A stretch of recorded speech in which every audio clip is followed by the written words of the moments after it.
Remember the first time you dropped into a Battlefield match? Maybe it was Wake Island in 1942, or the skydiving intro in Battlefield 3.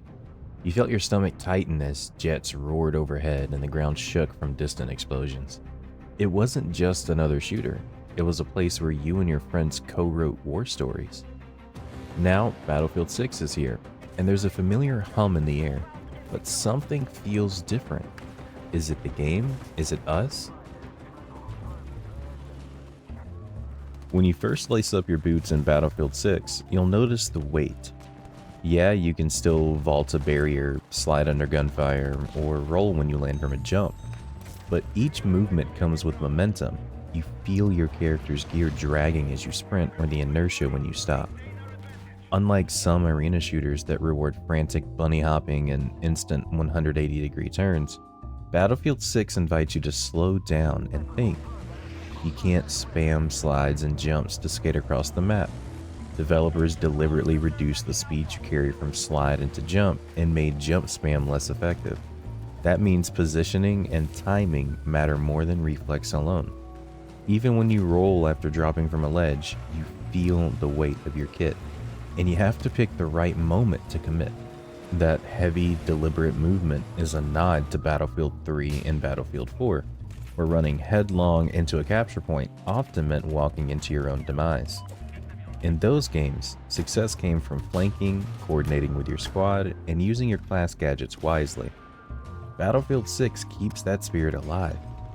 You might dive through a window or crouch sprint down a hallway, but you still have to pick your angles and cover.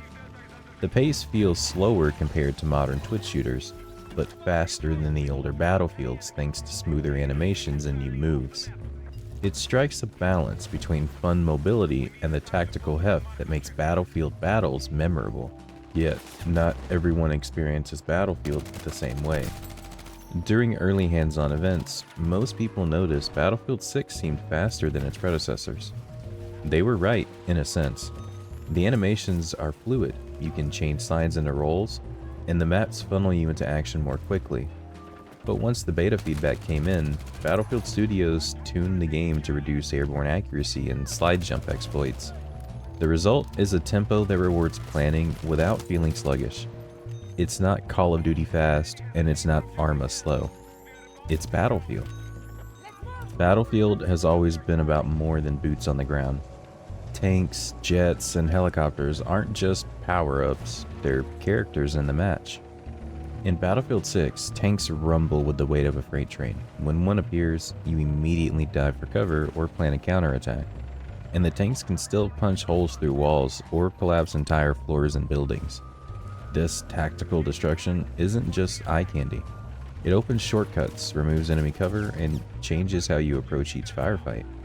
You might blow out a wall to flank an entrenched squad, or bring down a building to deny high ground. Jets feel slick and responsive, and a good pilot can dominate the skies. Helicopters, however, have been a source of debate. During the beta, many players complained that helis felt heavy and unresponsive. The developers listened. A major tuning pass for helicopters is in the works, with some of it already being released.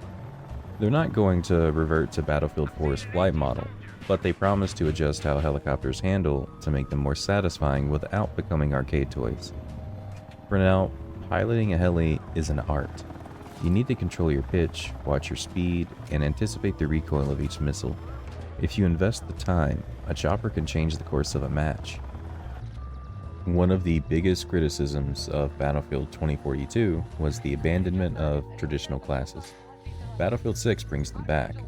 Assault, Support, Engineer, and Recon return, each defined by their gadgets.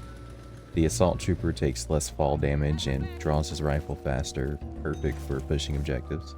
Support builds portable walls, drops ammo, and revives teammates quickly. Engineers carry anti-vehicle tools and repair tools. Recon uses motion sensors and serves as the team's eyes. The twist is that any class can wield any weapon. That flexibility lets you experiment, but it can blur class identity, especially in smaller modes where many recons swap their sniper rifle for an SMG. To address this, Battlefield Studios plans playlists with locked class weapons, so purists can still enjoy the original formula, while many players can still experience Battlefield as the developers intended. The maps themselves show that the designers studied what worked in Battlefield 3 and 4. In the betas and previews, and now on release, a lot of players found the map smaller and more focused than 2042's open expanses. You spend less time running through empty fields and more time in the thick of the fight. Each map funnels players towards hotspots while leaving flank routes and verticality for creative squads. On some maps, you can use a tank to blast through a wall and surprise the enemy, or collapse a bridge to cut off a route. On others, you might drag a fallen teammate behind cover, a new mechanic that lets you revive in relative safety. These little changes make the battles feel gritty and grounded. So why does Battlefield feel different? Part of the answer lies outside the game. Over the last decade, many shooters have catered to instant gratification, low time to kill, constant rewards, and lightning-fast movement. Battle Royale games drop 100 players into shrinking circles, team shooters hand out ultimate abilities and quick respawns. In that environment, Battlefield's slower, methodical combat can feel out of step. Some players want to slide, bunny hop, and quickscope. Others long for slower, tactical firefights. Battlefield 6 tries to strike a balance, but that means it might not feel exactly like Battlefield 3 or 4, or like Apex Legends or Call of Duty. Another part of the answer is more personal. Think back to when you played Battlefield 3 or Battlefield 4. Maybe you were a teenager or in college. You had more free time, your friends were always online, and every new unlock felt like a treasure. Those memories are wrapped up in who you were at that time. It's called nostalgia, the warm feeling of remembering the past. Most games trigger nostalgia more powerfully than movies or TV shows, because you're not just recalling a story you watched, you're remembering the time you beat the bad guy. Nostalgia is strongest when people remember shared experiences. When you and your friends coordinated to drop a skyscraper in Siege of Shanghai, for instance, that memory became part of your gaming identity. Now, years later, you might have a job, a family, or just less time to invest. You can't capture that exact moment because your life has changed. That's not a bad thing. Battlefield 6 gives us the chance to make new memories. We can still coordinate with our squads, we can still watch the sun set over smoldering buildings, and we can still laugh when our tank flips after hitting a rock. It just won't feel exactly like 2011 or 2013 because we aren't the same people, and that's okay. Battlefield feels different because the world around it is different, because the series has evolved, and because we've grown. It still delivers those cinematic only in Battlefield moments.